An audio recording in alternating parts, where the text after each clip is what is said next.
क्या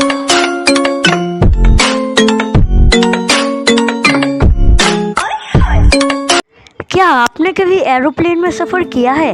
अगर नहीं किया तो भी आपको पता ही होगा कि प्लेन के उड़ने से पहले हमें एयरप्लेन और फ्लाइट मोड ऑन करना कंपलसरी होता है।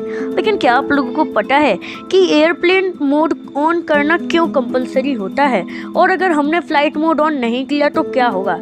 तो देखो, जो नीचे एयरपोर्ट पर कंट्रोल टावर्स होते हैं ना, वो पायलट को इंस्ट्रक्शंस देते हैं। आपने देखा होगा ना मूवीज़ में कि पायलट एक हेडफोन लगाए रहते हैं और कंट्रोल टावर से इंस्ट्रक्शंस लेते हैं। कंट्रोल टावर उन्हें बताता है कि आगे वेदर कैसा है, आगे से कोई और प्लेन तो नहीं आ रहा, और कंट्रोल टावर पायलट को गाइड करता है और रेडियो फ्रिक्वेंसी के फॉर्म में वो कम्युनिकेशन होता है। अब आप लोग सोच रहे होंगे कि इस सब का फ्लाइट मोड से क्या कनेक्शन है भाई?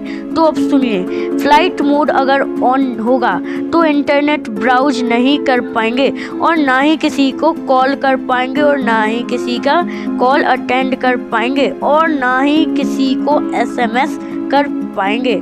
और मान लो अगर हमने एयरप्लेन मोड ऑन नहीं किया और प्लेन टेक ऑफ कर लेता है, तो क्या होगा कि जो सिम है वो ग्राउंड पर टावर्स को स्कैन करने लगेगी, और ये जो स्कैनिंग है वो पायलट और कंट्रोल टावर के बीच के कम्युनिकेशन को इंटरप्ट करने लगेगी और कम्युनिकेशन ब्रेक कर देगी, और पायलट को कंट्रोल टावर्स के दिए हुए इंस्ट्रक्शंस की बजाय ऐसा साउंड सुनाई देगा, और इस अनोइंग से साउंड की वजह से कम्युनिकेशन टूट जाता है। तो अब आप लोगों को समझ में आ गया होगा कि ये कंट्रोल टावर्स का प्लेन सेफ्टी में कितना बड़ा रोल है, और क्यों हमें प्लेन के टेक ऑफ से पहले एयरप्लेन मोड ऑन करना ज़रूरी होता है। So that was the info.